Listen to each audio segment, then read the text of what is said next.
Welcome to the Grief and Belief podcast, where we share stories of hope. Thank you for joining us.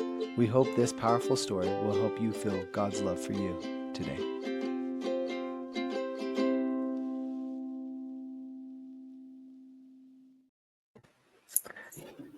Welcome to another episode of the Grief and Belief podcast. I'm David Mickelson. Corey Andrews. Hi, and I'm Jennifer Suter. We are so grateful to have you on the episode today, Jen. You've been just so wonderful to get to know and for us to learn about you and your story. And today's represents probably one of our earliest interviews compared to when somebody's loved one passed away. And you had two. In 20 days. In 20 days and just a few months ago. And so, Jen, we're excited for you to share, of course, their story with your husband and your son, with Chris and Brian, and also to talk about families being forever and other topics that have become so deeply meaningful, even more meaningful to you since their passing. And so we're just really excited. Corey, what would you add about Jen? Yeah, just a huge thank you from us as I've had the opportunity to get to know you and your son, who we'll interview on our next episode, Jared. I've just been so impressed by your light and your goodness. In fact, that's how I first saw you, Jen. My introduction to you was a Facebook video where I saw your face and the light that I felt as you shared. And this was just, I think, days after your husband passed away, and just weeks after your son passed away. And I just can't imagine what you were going through.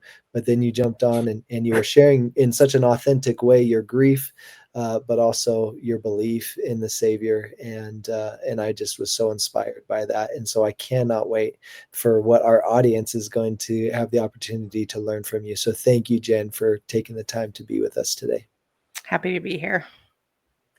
Jen, could you introduce yourself to everybody? Let them know who you are and where you're from, or anything you want to share about you and your family. Yeah, so my name is Jennifer, and I am 48 years old. Can you believe that? I don't feel old. I feel 48 years young. And my husband and I would have just celebrated our 28th wedding anniversary. And we're just madly in love with each other. We have 5 children. 1 daughter and 4 sons, and you'll get to meet Jared, which I'm really excited for you to meet. He is amazing and such a light. Also, I think you always want the light to get a little brighter with every generation, and it definitely has with him. So my husband and I ran our business was trueloveskincare.com, and it started because he had an ailment. He had warts on the bottom of his feet, and I invented a formula that got rid of them. And he just said that I truly loved him back to health. And it's just been our story ever since, to just love each other and to love our family. And that's a little bit about me. And you have multiple products now that you Oh my gosh. do too. Yeah. My son got eczema, and we made him a treatment formula. My daughter got cold sores, and then we joke it was a really bad year to know me because you were going to get some weird skin condition, but I was going to fix it. It's fine. And so now we have 39 different products, and they're all just like healthy, mineral based, and no preservatives and things like that. So it's been really kind of fun to have a family business. I don't know that Jared would say it was fun to have a family business, but a little slave labor, right? No, I'm just kidding. Yeah. But we really have enjoyed to be able to have a family business, which I love. So. Well, I love that. And I love that you're focused on healing, right, through what you've created. And so thank you for sharing that with us. Maybe there'll be a few people that listen that need some skincare and some soul care today, from you, Jen. And so, no, thanks for sharing a little bit about that, and excited for the healing that you're going to share a little bit with us with your words too. So thank you. Tell us a little bit about your, I guess let's start with your son. So Brian is my second oldest, and he was 25. He was vibrant, and he had this laugh that was infectious, and he just really made friends everywhere he went, which is kind of interesting because when he was a child, he couldn't make a friend to save his life. It was like hard. He struggled with like bullies and things like that.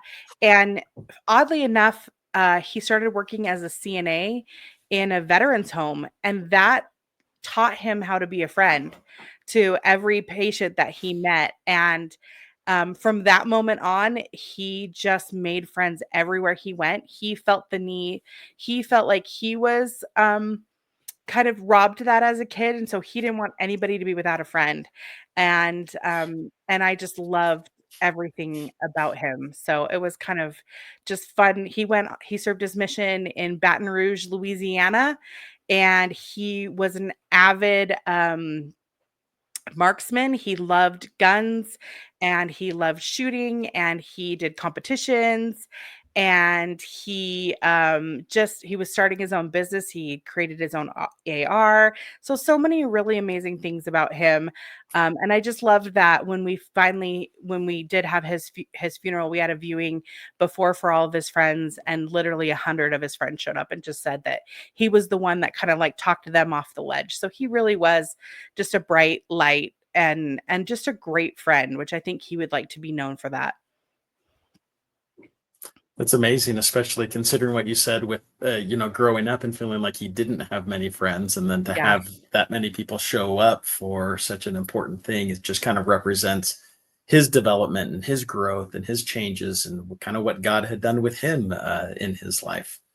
Yeah, he So loved service too. That was like, I think it was so funny because when he was younger and in Young Men's, he'd be like, let's do a service project. And all the boys would be like, not again. But that was like his favorite thing to do because it brought him so much joy, and he knew he was helping people, and he felt that way his whole life.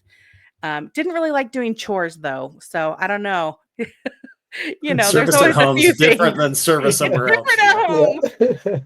Yeah. Well, what Oh, could you share with us about Chris? Oh, so my husband was like all dad and all husband. I'm the bougiest wife there ever was. He just worshiped the ground I walked on and was always, ready to do whatever I needed. And he was always very much like, boys, you will respect your mother. You will not say no to her, kind of like even just like a kiss her feet. Like, she's doing everything for you. You better recognize. And he was the king of pep talks. Everybody really, like, if you knew him and you were in his inner circle, you were getting a pep talk. And I definitely think that's one of the things I miss the most. He was loud and sarcastic and just a big teddy bear. And if you didn't know him, you might be a little intimidated, but if you knew him, you knew that it was all fluff. So we're just so thankful that he was such a great dad, and he loved his kids, and he really, really, like, that was what he cared about. He loved jeeping.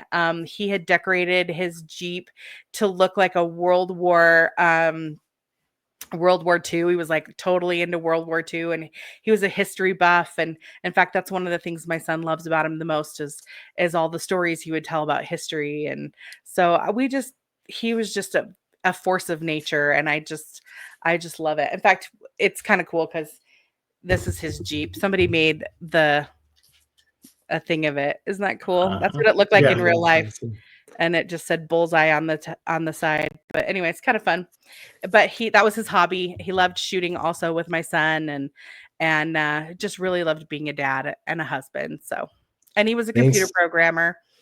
Okay. Helped us run our business. He ran all the back end of the business. And so everybody was like, what does your husband do? And I was like, oh, he just makes me look good. That's what he does. That's awesome. Well, thank you, and thanks for showing us that Jeep. For those who are listening on the podcast side, you'll have to go to our YouTube channel, see that, or maybe we'll have a picture of his Jeep on our Instagram. That would be kind of fun to Yeah, we'll show get it. you a picture. That'd be awesome. Thanks, Jen, for introducing us to those two incredible men in your life, and that I'm sure you're missing a lot. And Yeah. so it's hard to transition because we feel like we just got to know them, and it's hard to say, let's transition to how we lost them. But let's go ahead and talk about your son, Brian, and his passing. It's really interesting because with Brian, it was hindsight to it's 2020. didn't know that all of the things that he was going on in his life were all connected to the same problem. And about 3 years ago, he almost to the day, which is really actually very important for people to know this. Brian committed suicide, but 3 years ago, he had a four-wheeler accident and he was wearing his helmet, but he rolled off, he went over a jump and then was booted off of his four-wheeler and then rolled on the ground and proceeded to break his neck and had one of the worst concussions I've ever seen ever. If you've ever watched, Finding Nemo, Dory just repeated the same three questions over and over again. And for hours and hours and hours, Brian just repeated the same three questions. And I thought, oh my gosh, we're going to take home a vegetable. And after a while, it's a way of your brain protecting you when you really, jack it up like he did, knocking it with the accident. And so he healed from that and got his never really quite got his memory back. And then just kind of really weird sporadic things. Some of his personality changed a little bit. Things that kind of happened, and life has a way of just like, being hard for everybody. But if your brain's not functioning properly, you don't process that what just normal life, normal jobs, conversations with people, like everything, it really becomes messed up in your brain. And he was very much a service oriented person, which was great. He also was all about making friends, but he also never wanted to be the burden. And so even though he was starting to suffer from things over the next 3 years that really were all connected to that concussion, he just didn't tell anybody that he was going through it and never went to see the doctor. Literally didn't tell me anything. I had texted him and spoke to him every day prior for a week because we knew he was having a hard day, but we never knew, and none of his friends knew. And they just thought, oh, if he would have only said something to somebody, or maybe saw the doctor, or maybe even one of the reasons why I'm on this podcast, to be honest, so close to their death, is concussions can cause symptoms and problems for years. And a lot of people think, oh, I'm good. Oh, I lost a little memory. Oh, I feel a little down. But it can cause severe depression. It can cause his ADHD really flared up. It just made it really hard for him to like do normal daily things. And that ultimately resulted in him committing suicide. And it wasn't until like after the fact that I was like, oh, he was really struggling with this. And oh, this is connected, and this is connected, and this is connected. And I had many doctors, many chiropractors, and many people say, oh my gosh, Jen, you are spot on that this concussions actually do cause permanent damage for some people, and especially mentally, and that we need to be talking about it. Not like, a lot of people don't want to say the word suicide because it's this dirty word, but it's not. And suicide is just as much a disease as it is, diabetes or, leukemia or any of these things that we're talking about. When death is your brain gets scrambled, and his got scrambled. And so I'm very passionate about saying, hey, guess what? There's some symptoms that you need to be aware of when it comes to suicide. In fact, I talked my nephew's in the military, and he wanted to join the bomb squad. And in the military has pretty conclusive evidence that 3 years to the day of soldiers getting concussive, getting attacked by concussive bombs, commit suicide. And if you know anything about the military, there's a problem with suicide in the military, and it's because of these concussive bombs and them getting concussions, and then not realizing that 3 years later, when everything should be fine, that's when it snaps in your brain and you just can't function normally. And so I really do feel very passionate about, like, you had a concussion and you're experiencing any kind of suicidal thoughts, or just your brain feels scrambled and you just can't make sense of the world. It's so important to say something to somebody and to get help, because there are lots of things that we can do now. And unfortunately, the medical community, when you get a concussion, they go, okay, go home and don't watch TV for a couple days and make sure you don't fall asleep. So, you don't go to sleep and never wake up. But the more that we kind of put the symptoms together, I am convinced that it was 100% that concussion, and he just couldn't figure out how to fix it himself.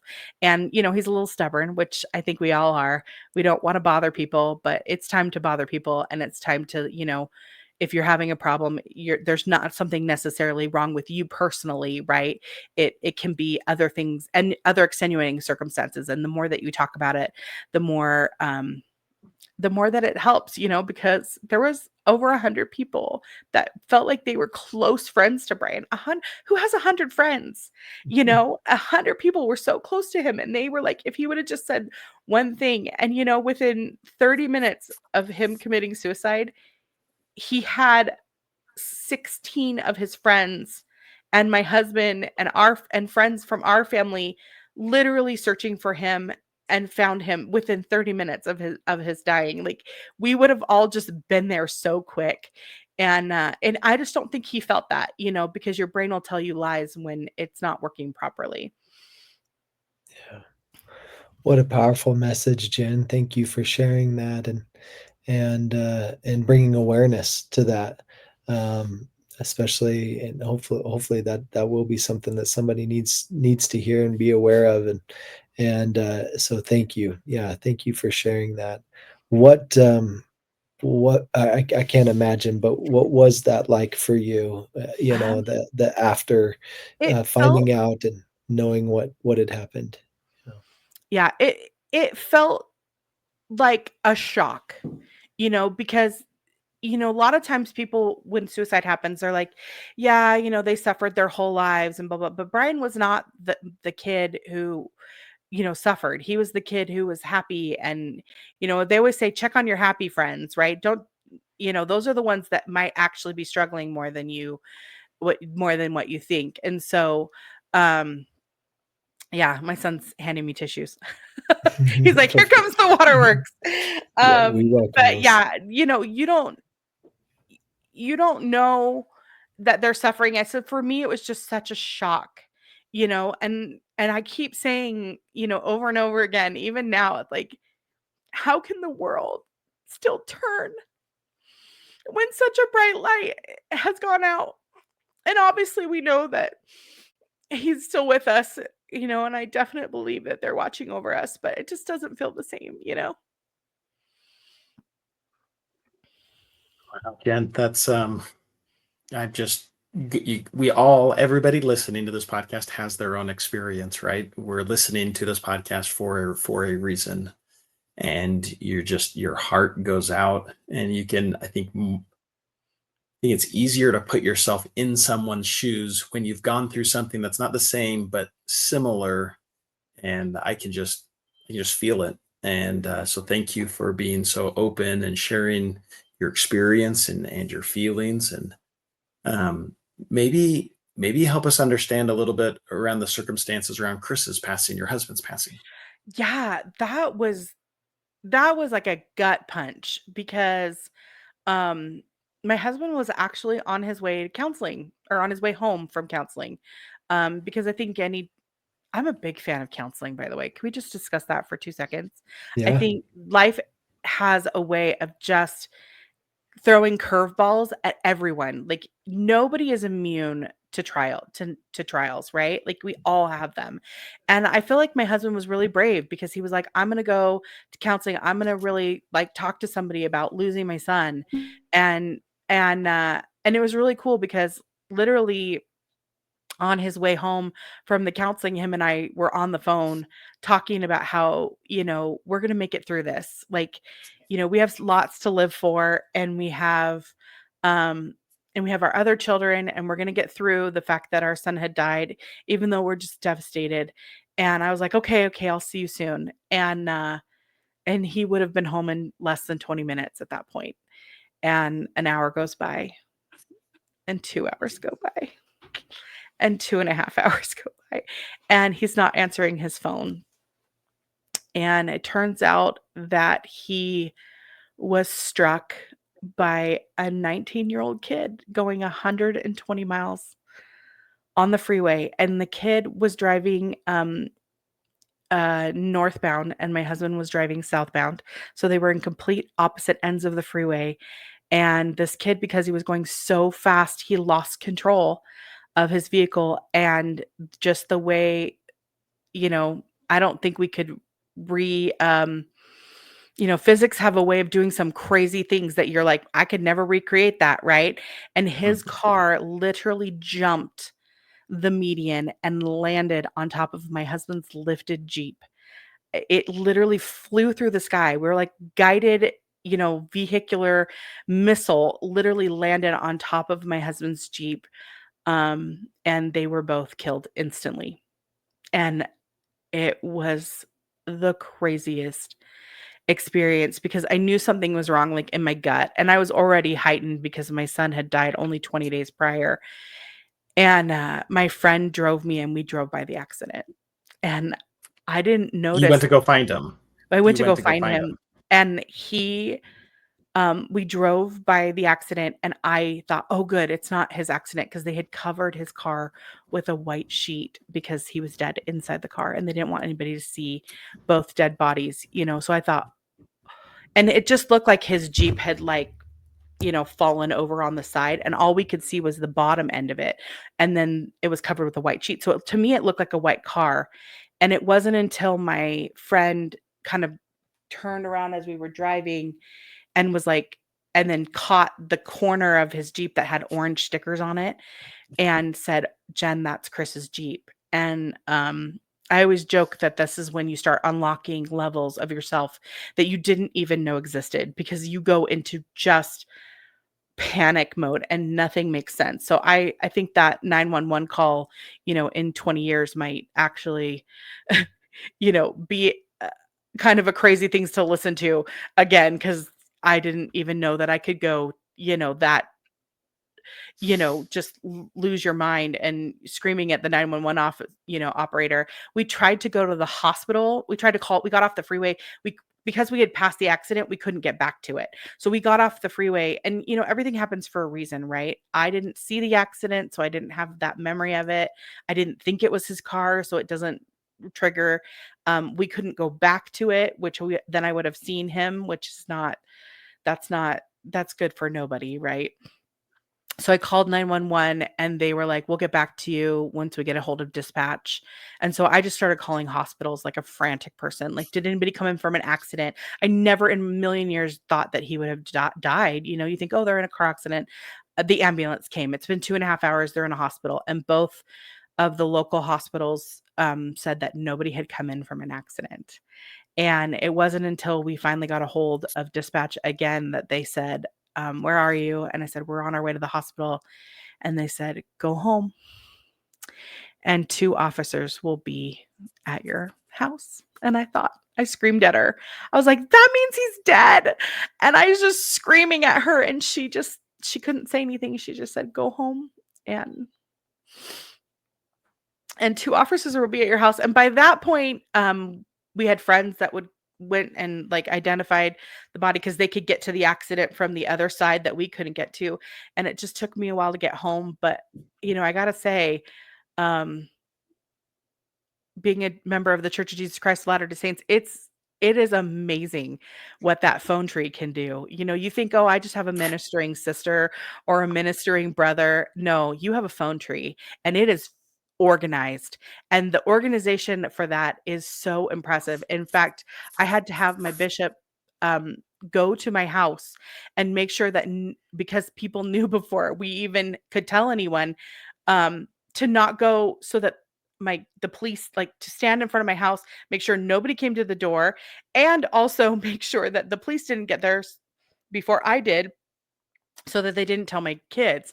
And so I already had the bishop at my house. I already had friends at my house before I could even get home in, the half an hour that it took me to get home from learning that.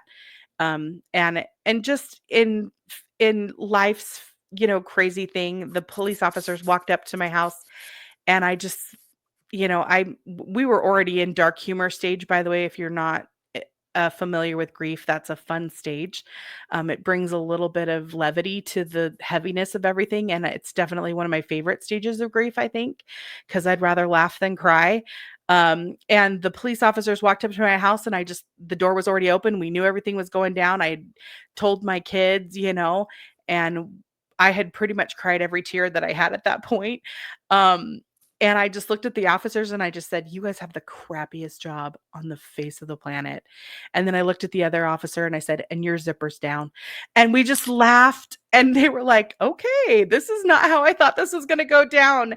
And they were able to tell me that my husband, it wasn't his fault. It was just a horrific accident, and that he didn't even see it coming and didn't experience any pain.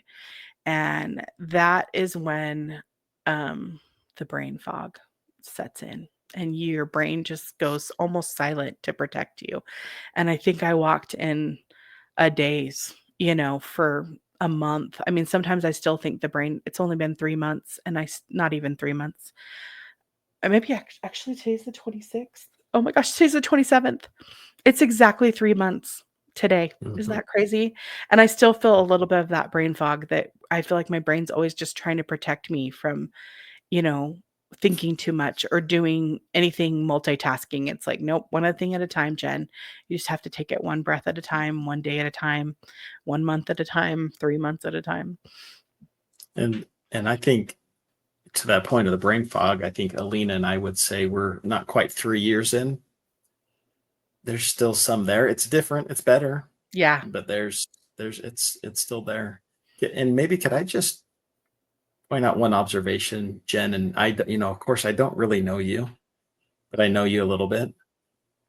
To be able, I imagine you were, in a sense, ministering to those police officers because you felt for them of how hard it would be, and to crack a little joke and to get a smile out of them was actually you, like, ministering to them when, of course, that's one of the worst parts of the job for them.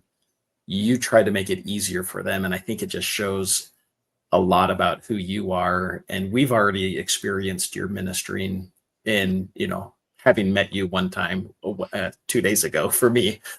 So I just think it speaks to who you are, and your nature, that you care about other people and you feel for them and you try to make them, and probably is similar with your husband and with your Yeah. children. I'll probably carry that same trait. Well, thank you. That is such a nice compliment. Yeah, I was just going to add that I think that it is contagious just from I've had the opportunity to spend a lot of time with your son Jared, and go on a 10-day trip with him, and he's very similar to you in that way, in that I saw him, and it was even closer. I think we were less than a Yeah. month out, when I was spending time with him, and I was so, and maybe we'll talk about this with him on his episode a little bit too, but I was so impressed that first night we got on the boat and he was there. He's the first person that got on the dance floor and got everybody else going and dancing with him, and then I saw him just time after time looking for those who were down or struggling and ministering to them, and so just wanted to mention that to you, that how impressed I am not only by you but also how you've been able to teach your son and be an example to him of that, and yeah, just how that blessed me and inspired me, and also the many others on that trip that we got to be on with him. He's a pretty special young man. I think so. Yeah. So Jen, you great job. mentioned you've got 5 children. Is that right? Yeah. And so, and Brian had passed away by this time. Yeah. And so, can you talk a little bit about being a mother and having to navigate this with your 4 children who are on the earth right now? And what was that like?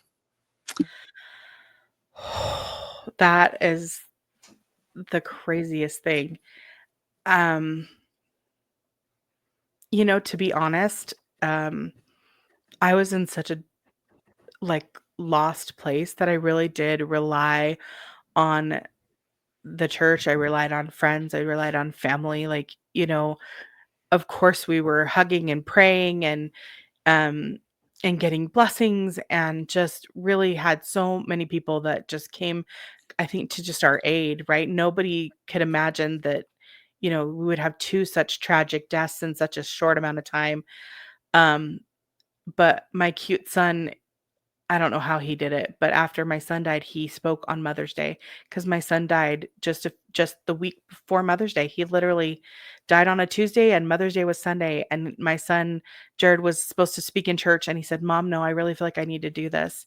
And one of the reasons he felt like it was so necessary to get up and to speak on Mother's Day was he's like, my mom hasn't really been able to be, there like 100% there for me, right? Because we're all going through this.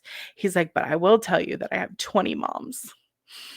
And I think that's what happens when this situation happens is that you really need to be okay with allowing people to help you. It's so easy to want to go into a ball and crawl on the floor and just, give up. But when my son died, we talk about that phone tree, right? Like I literally knew, and within seconds of knowing, like people were calling me that I didn't even know. Like it was just insane. Within 30 minutes of him dying, I had like 20,000 phone calls. And I'm the person who would prefer to do service, right? Like we're the service family. It's so fun. If you're ever down and you just don't know what to do with yourself, get out and go do some service and you'll be shocked at how much your life changes. And so that's always, I would rather do service for other people than do it for myself. And God literally was like, Jen, and I literally was I was not even home. Like it was just the craziest experience. And I was sitting in a tree house, which I can't remember the last time I was sitting in a tree house. And God had just put me in this like little oasis, talking to all these people and trying to figure out what was going on with my son. And he said, Jen, your job now is to say yes when people want to help you, to say thank you, and to like it. Like, I think God was a little snarky. He's like, and you're going to like it. And little did I know that I would need to be able to do that, not just for my son's death, but then for my husband's. And, um, and one of the things that you talked about was me being on Facebook and making a statement. Well, when this kind of tragedy happens twice, it makes the news. And whenever you have like, something that's like newsworthy like that, people want to know. They want to know about the accident. The freeway was shut down for 8 hours. And that meant that, thousands and thousands of people drove by that and it was on the nightly news. And so one of the reasons I did the Facebook post was just to be able to make sure that the media had something, as opposed to like me doing an interview or like our friend, they were asking everybody, because everybody just wants to help. And it was amazing because they did a GoFundMe, like it was all very good. But then doing just a small post that I had a little bit of control over, to just share the message of like, I really believe that my son and my husband's life were more than just their death, right? I wanted to share who they were and what they were about. And that was just super, super important to me. And so it was just really important to me um, to be uplifting and to talk more about life than it was to talk about death. And so that's really where I was in that space. That's a really good point, right? With the news being involved and them sharing the narrative that they want, which generally is going to be a narrative of look at this terrible, horrible, you know what I Yeah. mean?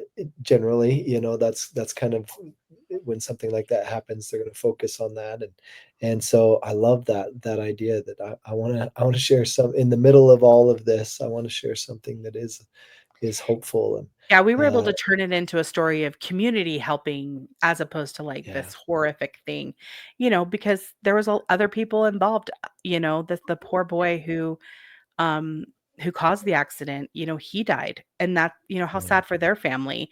It was just tragedy all around. And I didn't want it to become sensationalized in that way. I just really felt like, all life is valuable. Yeah. Yeah, and that resonates with me and resonated with me when I saw it because of I've been active on Facebook and doing different things for a few years, and I've just seen that that a lot of Facebook or social media in general can be just kind of the negative and Yeah. so it is awesome when you jump on and you see a light and authentically, not fake, and No. that's the way I felt Yeah. when I watched your video. It was real and authentic, and there was grief that you were experiencing, but there was also a light and some hope there. And so anyways, yeah, thank you again for that. Well, Jennifer, I'm wondering if like again, it's been 3 months today, and a lot of people within 3 months aren't really feeling a lot of hope. They're maybe feeling some. There's some out there. They're grasping for it. They're right, but 3 months in, um, but somehow you seem to have grasped onto some hopeful thoughts and feelings and a hopeful mindset, and you talked about the importance of families being forever, and that and how important that is to you, and how that's always been important to your family. Yeah. And so could you maybe talk a little bit about how that principle has guided you over these last few months? Yeah. It's really easy to believe when your faith is not tested. Super easy. I believe in families can be together forever. I really, and I will tell you the other thing that I believe is that everything happens for our good. I've always felt that. Um, and I had to make a decision, when this happened. It's like, do I still believe that families can be together forever? And do I still believe that everything happens for our good? And the answer is yeah. I think maybe I didn't read the fine print in heaven when I made this decision to kind of go through this life. And I choose to, find some humor in some of the darkness that happens. But I will say, um, it's really, really important to know that this is just we cry every day.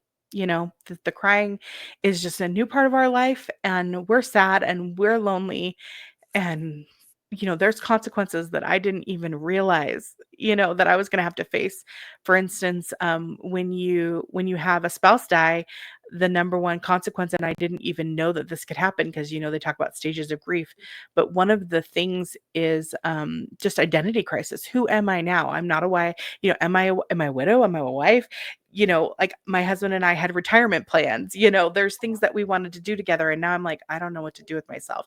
And so there's going to be dark moments, but I will say, I had to decide, do I still believe? And I'm telling you, like, the alternative to not believing looks really dark too. And I would just choose to be grateful, because here's the deal. And I know you both experienced this with your death. The amount of miracles and comfort and experiences that you can't even like explain how they happen, not coincidences, right? Nothing is a coincidence, but the amount of just pouring out from heaven, like, you're going to have to go through this hard thing, but I'm not going to let you be alone. And I could not deny that that was happening to me, and maybe more than anybody else because it was so public. But the amount of outpouring of people that just wanted to love on our family, and because they had experienced trials, to experience one death is hard enough, but then to experience two, it was like, how could this happen to the suitors? I can't even handle, my mom dying, let alone my son or my husband, or my husband died, but my son didn't die, and I felt that from people. And I always say it's really, really important for us to mourn with those that mourn. That's what Jesus taught us. He taught us that Jesus even cried from death, right? But the great thing about him is that, he said he wasn't going to leave us comfortless, and he brings, little angels into our life. I felt so overwhelmed by all of the joy that I had all of the love and just comfort that people were giving me. I knew that in order for me to get through this, there's two things that are energies that are greater than even sorrow, and that's gratitude, and I think that that's service. And if you can do even just a small amount of those things, it changes how you handle grief, right? Because you're going to experience it no matter what. But the other thing that I think is very hard to reconcile in everyone's brain is that you can be happy and you can be sad at the same time. Yeah. And it's okay to be happy and it's okay to be sad. And I don't think we know how to feel more than one emotion at a time. But I will tell you, I felt so loved. I felt so cared for. I felt the spirit, comforting me. But I also felt devastated and sad and lonely and confused, and I don't understand why this happened to me, like all of those feelings. And so I think it's just really important, to decide, what am I going to focus on, and allow us to feel both of those feelings without feeling guilty, right? Oh, if I feel happy, I'm not paying, mind to them. Oh, if I feel too sad, then they would want me to be happy. Don't get stuck in that mind bending. um Really, I think it's Satan, right? He just wants us to feel miserable no matter what. And so don't get stuck in that. Be okay with the sad, but also be okay with the gratitude, with the service, with the love. And I think that that is really one of the reasons I'm standing upright. Yeah. Thank you. I remember sitting down with a counselor, me and my wife, after our daughter died, and he handed us a stack of cards. Oops. And he said, and they were all had feelings on them. Maybe some out there have done this activity as well. And he's like, just anyone you felt, put it on the floor. And I remember just going through this stack of cards and putting every card on the floor, like all Yeah. of them, with every feeling that I could have felt. And maybe there was like one that I was like, oh no, that's a weird one, but Maybe not. they were like all sitting there on the floor. And I remember him stopping before. I was just like, holy cow. And him just being like, can we just honor that? Like all that you've been feeling. And the last that it was a certain amount of period of time, a few weeks or something, and that you've gone through all of those emotions, some of them even at the same time, like you were just talking about. And can we just honor that? Because that's a lot. And anyways, I just remember how impactful that was, just to hear someone say that, like it's okay, that you felt all of those feelings. And honestly, it's actually incredible, that you have been able to feel all those things given what you've been through. And so anyways, thanks for reminding me of that experience. I also wanted to point out, you mentioned like angels Yes. and service and gratitude. And I wonder if you wouldn't mind sharing your little angel activity. I don't know what your angel gift that you've been giving to people. I love this. So one of the things that happened, because the deaths were so close to each other, um, people wanted to bring me things, and I just was like, I'm never going to remember who brought what. I'm never going to be remembered to thank. I just always wanted to thank I just felt like I want to thank everybody. And I just couldn't think of anything. And I literally was like, okay, how do I do this? And so I ordered these cute little angels. I'll show you. I ordered these cute little angels online, if you can see them, and they're little keychains. Oops, I got this. They're little keychains, and I just thought, okay, if I have these angels, then I can give one to everybody in the moment, right? And it was just a way for me um, to spread some kind of joy, to be thankful. Really, it was just a way for me to thank people because I just felt so grateful, but I knew I wouldn't be able to. You talk about the brain fog, like people would come and drop things off and then not even tell my kids their name. And so I just thought, oh, this is what we have to do. And so I just started giving angels out, and it just kind of has become a thing now. And even just in the little few months that we have, I've handed out over 600 angels um, to people. And it's just kind of this amazing thing. Anytime you can, get out of yourself and your problems and kind of think about other people, and then do any kind of service or anything, and just be grateful. So for me, it was a way to kind of get out of my madness. None of this is fun, right? Like this never gets fun. It never gets easy. It Every day is hard. I always say that everything in my life now is like it's like think of your life that you have to live right now, but everywhere you walk is mud, right? Everywhere I walk, it's muddy. It's harder to get there. It's harder to get up. It's harder to brush my teeth. But if I feel like I have purpose, if I feel like I have something outside of myself and something that I can do, and then I always just I, we get snarky and you get kind of cranky, right? When you're going through these situations, I'm like, okay, so how can we make it funny instead of just devastating? And so I always give little angels to everybody, and I say, you have angels watching out for you also. I just have a few more. I love that.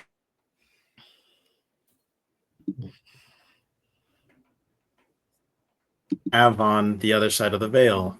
And I'm thinking of the scripture in the 109th section of the Doctrine and Covenants that talks about, of course, it's talking about the temple. It talks about angels. It says in 109:22, and we ask thee, Holy Father, that thy servants, I'm thinking of you, Jennifer, may go forth from this house armed with thy power, thinking sealing power, family to be together forever power, and that thy name may be upon them, and thy glory be round about them, and thine angels have charge over them. And just what a beautiful sentiment it is to know we're sealed as families forever, and forever is now, forever includes now. And so these angels that we have sealed to us can be there to watch over us, protect us, arm us, help us in a variety of different ways. And I guess maybe my question is, would you talk a little bit about what being sealed in the temple has meant to you? I will say that our family has always been families can be together forever. And I really want to say that comes from my husband. That was like his charge, right? His mother died when he was 25, and he believed with every fiber of his being that families can be together forever. And coming, it's like, is it really faith if it hasn't been tried? That's kind of that thing. But we live in such a beautiful time to believe that, that there's more to this life, that there is another life, that we do go on, we do connect our families after that. I just think it's such a beautiful message. It brings me so much joy to know that. I'm sad right now because I miss him right here.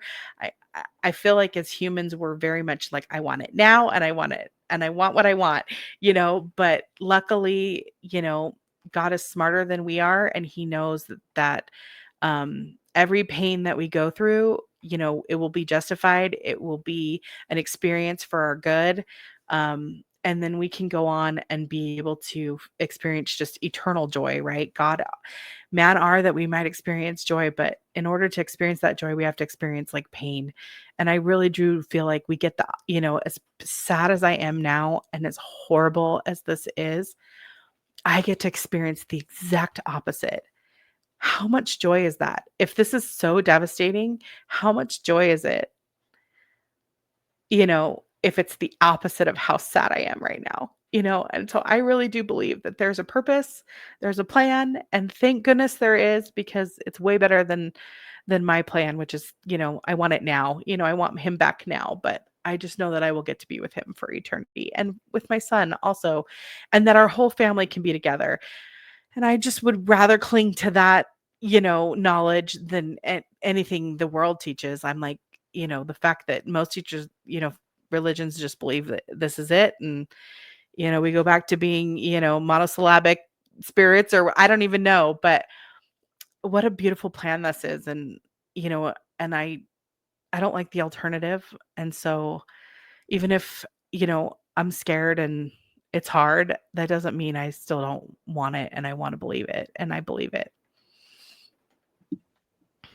A scripture that's come to my mind while you've been talking, you've testified of a lot of these things, is Doctrine and Covenants 90:24, where the Lord says, "Search diligently, pray always, and be believing, and all things shall work together for your good, if you walk uprightly and remember the covenant wherewith ye have covenanted one with another."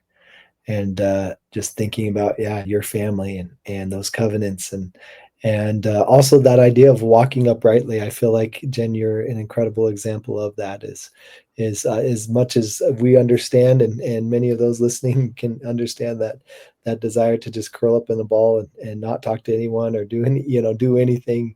How is the world even turning still, with everything that you've been through? But you're walking uprightly and you're sharing light and goodness and giving angels and believing and sharing that belief. And so thank you. Thanks for being incredible and for sharing that belief with us.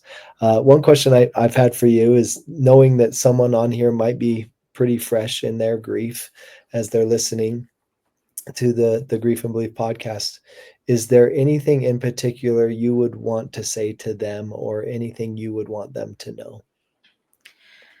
I love the word grace. It's like my new favorite word. You can experience pain, you can experience peace, you can experience grace, you can experience grief all at the same time. And there's this like to-do list, I think, in my head when it all went down, where I was like, I've got to do this and I've got to do that. And what about this and what about that? And it was just like, nope, we're going to give ourselves some grace. We're going to handle this, one day at a time. And it hurts, and you cry, and be okay with feeling that pain, right? But allow people in. It's so important to not isolate, um, and just allow people to be there for you. Um, I think it's like you said, it's so easy to just want to crawl into a ball, but that doesn't actually help you and it doesn't help anyone. And when we talk about my son and him just, you know, not letting anybody know that he was struggling, not allowing anyone to help him. And, that's where we get the word suicide. That's where we feel like so alone that this is where we end it. And so it's really, really important to check in with yourself at that point. I highly recommend counseling. I highly recommend um, doing things that you wouldn't normally do, like self-care. Like I have, gotten massages, and people have given me gifts in that regards. And I'm just like, I have to be really careful to take such good care of myself. It's so hard to eat and drink water. Like any of just that Yeah. alone in the beginning was so hard. And Yeah. and I had to like let people do that for me. Like people like, "Have you drank today, Jen?" And they would literally bring me straws and like be like, "Here, drink." And I'd be like, "Oh, okay." So let people serve you. Be okay to say, "Hey, Yeah. I'm not okay and I need help."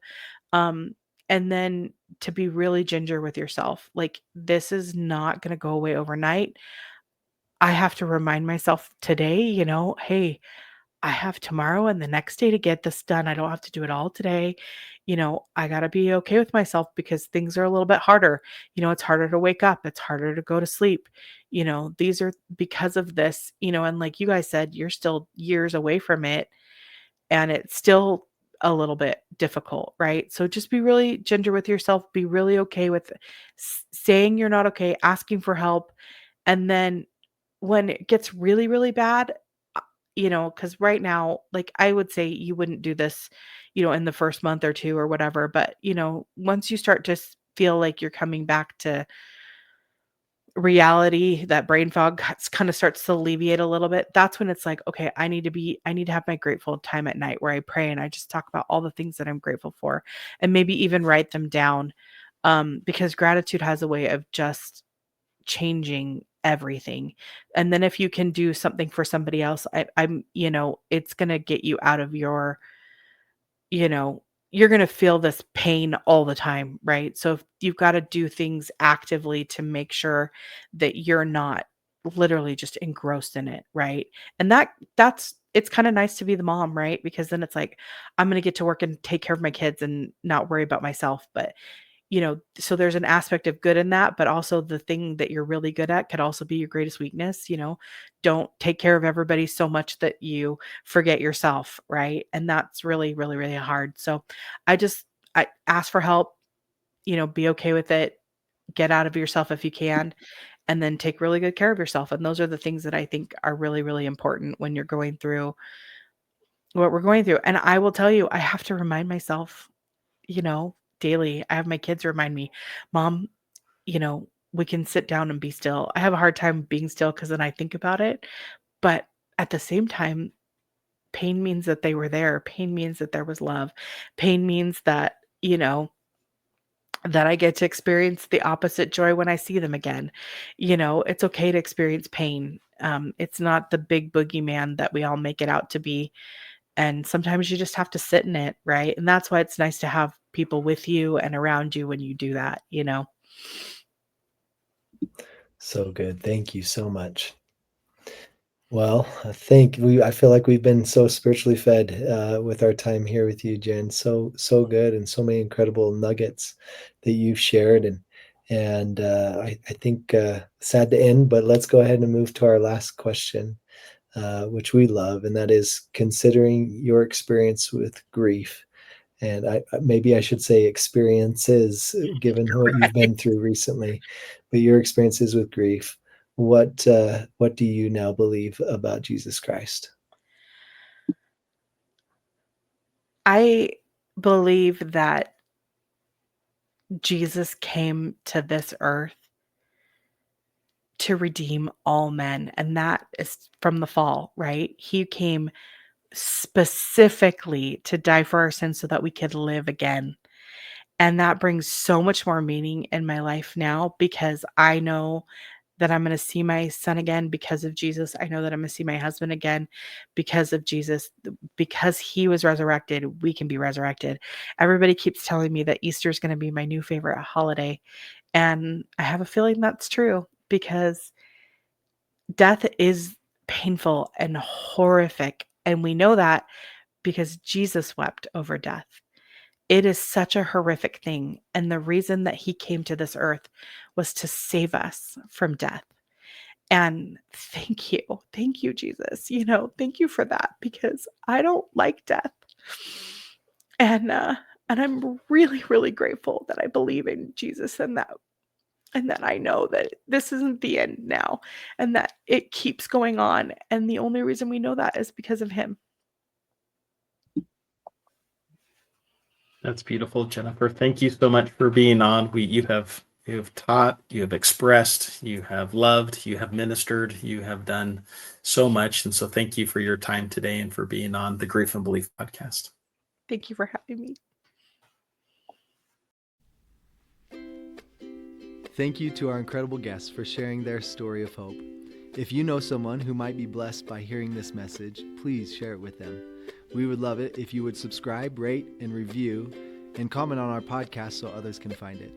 Be sure to follow us on Instagram and Facebook, as well as join our Grief and Belief Facebook group. Thank you to our sponsor, High Five Live Tours, where fun and joy meet on inspiring travel experiences. Special thanks to our producer, Misty Lynn Howard. Check out her history podcast called Faith Ignited. Thank you again for listening, and we'll see you next time.